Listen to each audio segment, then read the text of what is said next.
प्रिय श्रोताजनों नमस्कार। गईकाले संस्कार धन विषे बात करी हती। आपणी ज्यां सुधी प्राथमिक भूमिका होय त्यां सुधी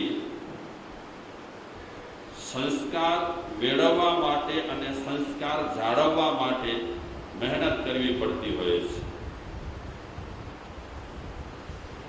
मेहनत घणी मांगीने संस्कार माटे घणी वखत संस्कार मेळववा माटे आपणे वर्षो सुधी मेहनत करीए तो पण घणी वखत संस्कार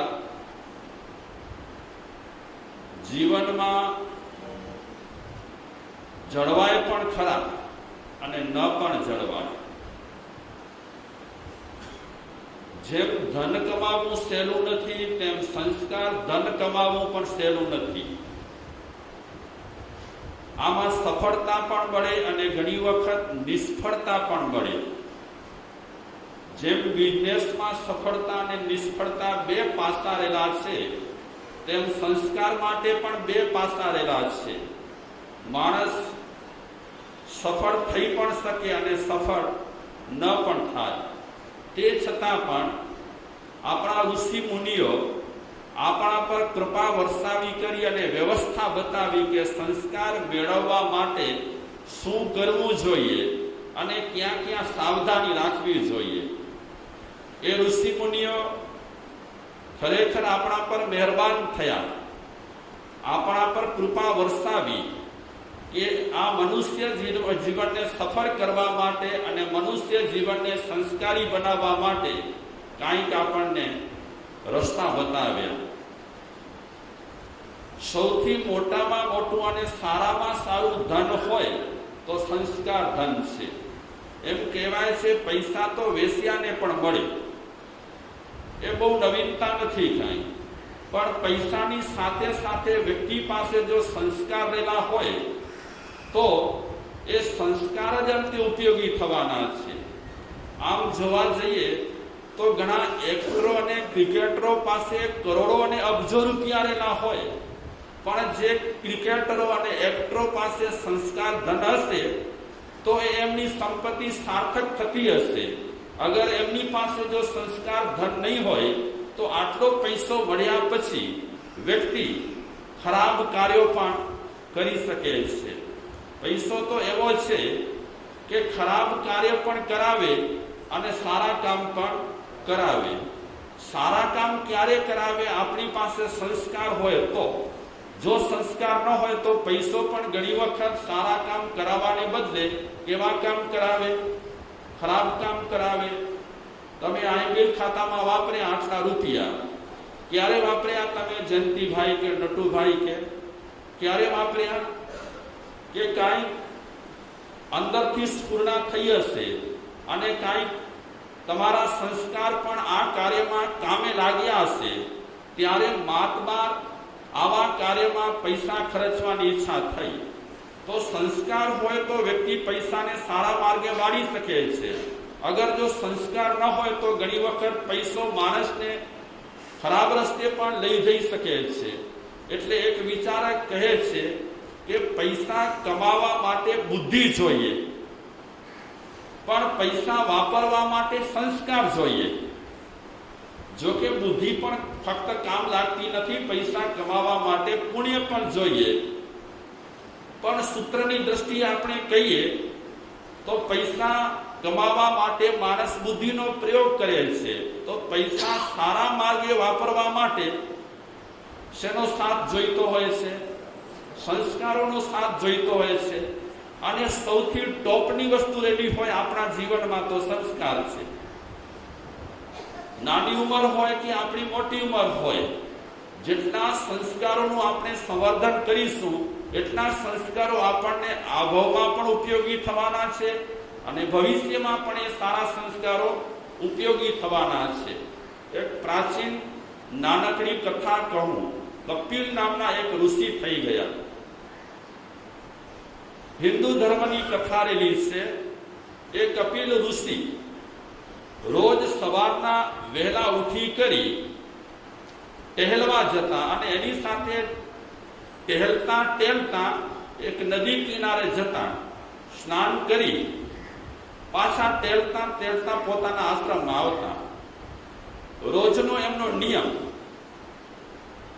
વેલા ઉઠે, ટેલવા માટે નીકળે, નદી કિનારે પહોંચે, સ્નાન કરે, ત્યાંથી પાછા ફરે, ટેલતા ટેલતા આશ્રમમાં આવે. રસ્તામાં કોઈકનું એક માટીનું ઘર આવતું હતું, સાદું સીધું ઘર. તો એ કપિલ ઋષિની નજર રોજ એ ઘરમાં પડે આવતા જતા. તો એ જોતા કે એક વિધવા બહેન સતત મહેનત કરતા હતા, સતત કામ કરતા હતા. તો કપિલ ઋષિ રોજે રોજ જોતા કે આ માટીના ઘરમાં રહેનારી એ વિધવા બહેન, હું જાઉં છું ત્યારે પણ કામમાં હોય છે અને પાછો ફરું છું ત્યારે પણ કામમાં હોય છે વિધવા અને છે ગરીબ. તો રોજે રોજ એ વિધવા બેનને જોતા ને કપિલ ઋષિને વિચાર આવ્યા કે આ વિધવા બેનને આર્થિક મદદ કરવા જેવી છે. ઘણા ગરીબો છે ને બહુ સ્વમાની હોય, અને હકીકતમાં આ મનુષ્ય અવતાર મળ્યા પછી સ્વમાન તો જાળવવા જેવો છે. ભલે પૈસા આપણી પાસે ઓછા હોય એમાં કઈ નુકસાની નથી, પણ હકીકતમાં સ્વમાન જરૂર જાળવવા જેવો છે. તો એ કપિલ ઋષિ વિચારે છે કે વિધવા બેનને કંઈક આર્થિક મદદ કરું. એક દિવસે એમણે હિંમત કરી અને સ્નાન કરી અને પાછા ફરતા હતા ત્યારે વિધવા બેનના ઘરે આવ્યા. વિધવા બેને પ્રણામ કર્યા. મહાત્માજી વિધવા બેનને કહે છે, તમે બહુ દુઃખી લાગો છો. વિધવા બેન કહે છે, મહાત્માજી તમે કયા આધારે કહો છો કે હું દુઃખી છું, કે હું જઉં છું, જતા તમે સતત અને સખત કામ કરતા રહેતા હો છો, પાછો ફરું છું ત્યારે પણ એ જ કામમાં તમે રહેતા હો છો, તો તમે ગરીબ લાગો છો, દુઃખી લાગો છો, તમે મને ઓળખતા નથી. એ વિધવા બેન કહે, હા મહાત્મા છો એટલું ઓળખું છું, વધારે કઈ મને ખબર નથી. તો એ કપિલ ઋષિ કહે છે કે હું મહાત્મા છું એ બરાબર છે, પણ રાજા મહારાજાઓ, રાજકુમારો, શેઠિયા, સાહુકારો મારા બધા ભક્તો રહેલા છે. અગર તમે જો હા પાડતા હો તો તમારી ગરીબ પરિસ્થિતિ જોઈ કરી અને તમને મદદ કરવાની મને ઈચ્છા થાય છે. વિધવાબેન પગે લાગીને મહાત્માને કહે છે, મહાત્મા તમે જેમ ધારો છો તેમ હું ગરીબ નથી. કે શું વાત કરો છો, તમે ગરીબ નથી? હું જોઉં છું માટીના ઘરમાં તમે રહો છો, હું જોઉં છું તમે ડરણા ડળો છો, હું જોઉં છું તમે કેટલાય કામો કરો છો, તે છતાં તમે બોલી રહ્યા છો, કહી રહ્યા છો કે હું ગરીબ નથી. કે હા મહાત્મા બાપજી હું ગરીબ નથી. નહીં તમે ગરીબ નથી? કે ના બિલકુલ નહીં. મારી પાસે 5 રત્નો રહેલા છે. મહાત્માને નવાઈ લાગી કે માટીના ઘરમાં રહે છે, સતત દરણા ડળે છે, સતત કામકાજ કરે છે, છતાં કહે છે કે મારી પાસે કેટલા રત્નો છે? 5 રત્નો છે. તો એ મહાત્માજી વિધવા બહેનને કહે છે કે તમારી પાસે 5 રત્નો છે? કે હા મારી પાસે 5 રત્નો રહેલા છે. અગર જો તમારે જવાબ હોય તો હું 5 રત્નો તમને બતાવું, પણ હું ક્યારે એ રત્નોને છુપા રાખતી નથી. તો મહાત્મા કે મારે તમારા એ 5 રત્ન જોવા છે. તરત એ વિધવા બહેન અંદર ગયા ઘરમાં. 5 એના દીકરા હતા, ઠીક ઠીક ઉંમરના હતા. એ 5 દીકરાને સરસ મજાના કપડાં પહેરાવી તૈયાર કરી અને મહાત્મા પાસે લાવી. એ 5 દીકરા પેલા વિધવા બેનને પગે લાગે છે, મારે આવ્યા એટલે. પછી એ વિધવા બેન મહાત્મા સામે નજર કરી અને મહાત્માનો પરિચય આપે છે 5 દીકરાઓને કે બેટા આ મહાત્મા છે, અહીંથી થોડે દૂર એમનો આશ્રમ છે, ફલાણું એમનું નામ છે, એ ત્યાગી છે, તપસ્વી છે, નમસ્કાર કરો, એમને પ્રણામ કરો. આટલું જ કીધું વિધવા બેને અને તરત જ એ 5 સંતાનો સાષ્ટાંગ દંડવત એ મહાત્માને શું કર્યા? પ્રણામ કર્યા. એટલી મીઠી ભાષામાં એ 5 છોકરાઓ બોલે છે. મીઠી તો ભલે પણ વિવેક સાથે એટલી સરસ મજાની ભાષા બોલે છે. થોડો પરિચય લીધો મહાત્માએ સંતાનોનો. એ 5 સંતાનોનો પરિચય લીધા પછી એ મહાત્માએ વિચાર્યું કે ખરેખર આ વિધવા બેન ગરીબ નથી. હકીકતમાં એની પાસે આવા સંસ્કારી 5 રત્નો રહેલા છે, સંતાનો છે. એ મહાત્મા સાથે વિધવા બેને ચર્ચા કરી કે મહાત્મા ભગવાનની કૃપા છે, ઈશ્વરની કૃપા વગર તો કંઈ થતું નથી. આ 5 સંતાનો મારા ખરેખર રત્ન રહેલા છે, એટલા સંસ્કારી છે, એટલા કયાગરા છે, ક્યારે પણ એ ખરાબ પ્રવૃત્તિ કરતા નથી, ક્યારે પણ મને પૂછ્યા વગર કોઈ કામ કરતા નથી. એટલા સંસ્કારી છે કે હું મારા મોઢે મારા સંતાનના શું વખાણ કરું. એટલે કપિલ ઋષિ એ વિધવા બહેનને કહે છે કે માતાજી તમે વખાણ નહીં કરો, તમે તમારા સંતાનોની પ્રશંસા નહીં કરો તો પણ એમની વર્તણૂક પરથી, એમની ઢબ પરથી ખબર પડી જાય છે કે તમારા સંતાનો ખૂબ જ સંસ્કારી રહેલા છે. તો જેના ઘરમાં સંસ્કારી સંતાન હોય એ ખરેખર રત્નથી પણ અધિક મૂલ્યવાન કહેવાય છે. જેમ સંસ્કાર એ ધન રહેલું છે તેમ સંસ્કારી સંતાનો પણ મૂલ્યવાન કહેવાતા હોય છે, રત્ન જેવા. એવા ઘણા ઘરોમાં સંસ્કારી સંતાન રહેલા હોય છે, ઘણા ઘરોમાં હોય છે. આજની આ પરિસ્થિતિમાં પણ એટલા કયાગરા સંતાનો રહેલા હોય, એટલા મીઠા બોલા સંતાનો રહેલા હોય, ક્યારે પણ એ ખરાબ રસ્તે જતા ન હોય. તો મૂળ મુદ્દાની હું વાત કરું. ગઈકાલે આપણે જે બોલ વિચાર્યો હતો, શું બોલ હતો ગઈકાલે? હા, ગઈકાલે આપણે વિચાર્યું કે ઉપદ્રવ વાળા સ્થાનમાં નિવાસ ન કરવો. આ ગુણ આપવાની જરૂર શું કે ઉપદ્રવ વાળા સ્થાનમાં નિવાસ ન કરવો. આ ગુણ આપવાનું કારણ, આ બોલ આપવાનું કારણ કે આપણે નિમિત્તવાસી રહેલા છીએ. જો સારા નિમિત્ત મળે તો આપણે કેવા બનીએ? સારા બનીએ. અને ખરાબ જો નિમિત્ત મળે આપણને તો આપણે ખરાબ પણ બની શકીએ છીએ. નિમિત્તે આપણે આગળ વધી શકીએ છીએ અને નિમિત્તે આપણે પાછળ હટી શકીએ છીએ. આપણે ગમે તેટલા મનના મજબૂત રહેલા હોઈએ તે છતાં પણ નિમિત્તવાસી કહેવાઈએ.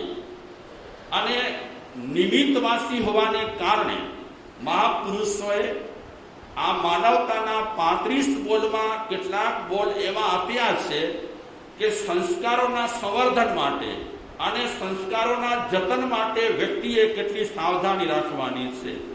ઉપદ્રવવાળા સ્થાનમાં જો નિવાસ કરે તો ઘરના લોકોને એની અસર આજે નહીં તો થોડા દિવસ પછી થયા વગર ન રહે.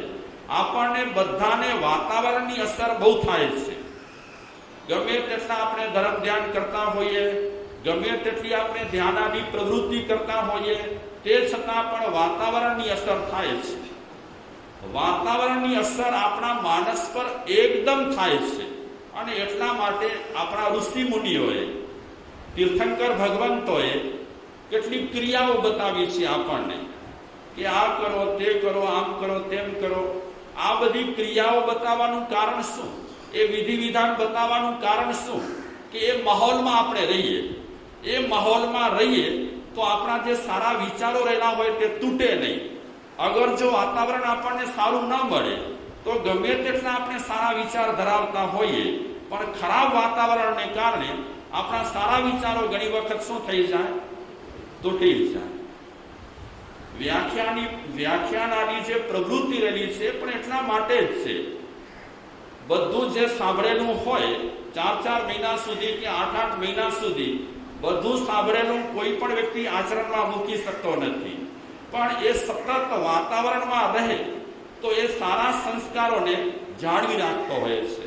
તો આજે જે બોર્ડ રહેલો છે બીજો, કેટલા નંબર છે એના? હા, 11મા નંબરમાં જે આપણે ચર્ચા કરવાના છીએ બોલ પર, એ બોલમાં પણ એવી જ વાત કરી છે. નિંદિત કાર્યની તજબી માઠી ટેવજો. નિંદિત કાર્યની તજબી માઠી ટેવજો. નિંદ્ય પ્રવૃત્તિનો ત્યાગ કરો. સામાજિક દ્રષ્ટિએ જે નિંદ્ય પ્રવૃત્તિ હોય, ધાર્મિક દ્રષ્ટિએ જે નિંદ્ય પ્રવૃત્તિઓ રહેલી હોય, રાષ્ટ્રીય સ્તરે જે નિંદ્ય પ્રવૃત્તિઓ રહેલી હોય, એનો શું કરવો? ત્યાગ કરો. આપણને બધાને પ્રતિષ્ઠા જોઈએ કે ન જોઈએ? હા, આપણી કોઈ પ્રશંસા કરે તો આપણને ગમે કે ન ગમે? પ્રવીણભાઈ, ગમે ને? અને ઘણી વખત આપણે સમાજમાં ઘણી પ્રવૃત્તિઓ કરતા હોઈએ. શેના માટે કરતા હોઈએ? કે સમાજમાં અમારી થોડી પ્રતિષ્ઠા જળવાય, સમાજમાં અમારી થોડી શું થાય? પ્રશંસા થાય. આ સાંજી રાખવાનો એક ઉદ્દેશ આપણને છે નવીનભાઈ. હા, ઘણી વખત ઘણા લોકો સાંજી એકદમ દબદબાપૂર્વક શેના માટે રાખતા હોય? શેના માટે રાખે? તપ તરફ ભાવ છે એવું ન જાણવાનું. હા, તપ તરફ એમનો બહુ લક્ષ્ય રહેલો છે, એના કારણે સાંજી રાખે છે ન માનવાનું. પણ સમાજમાં એક પ્રતિષ્ઠા જળવાઈ રહે. સમાજના લોકો કહે કે આ ભાઈ આટલો સુખી હોવા છતાં પણ સાંજી ન રાખી, અને સાંજી રાખી તો 5 રૂપિયા આપી દીધા, સાંજીમાં બીજું કઈ ખાવા બાવાનું ન રાખ્યું. આ બધા કારણોથી ઘણા માણસો બિચારા સમાજના રીત રિવાજ પ્રમાણે કરતા હોય છે.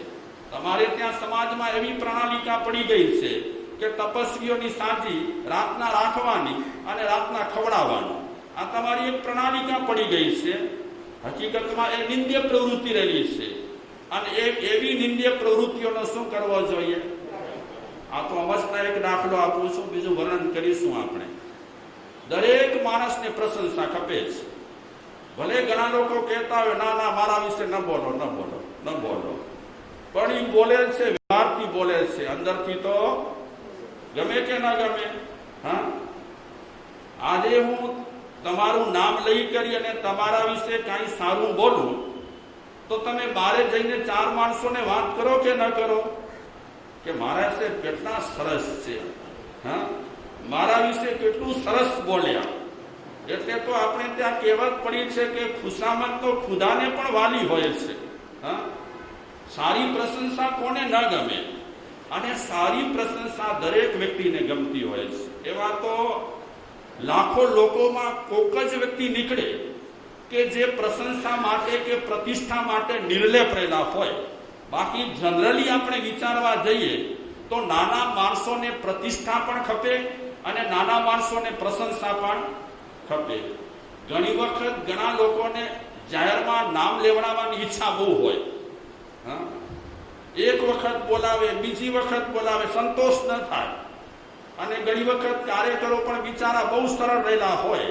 એમને બિચારાને મોઢે કહી ન શકતા હોય કે ભાઈ સાહેબ 4 વખત તો તમારું નામ બોલાઈ ગયું છે, હવે રહેવા દો ને.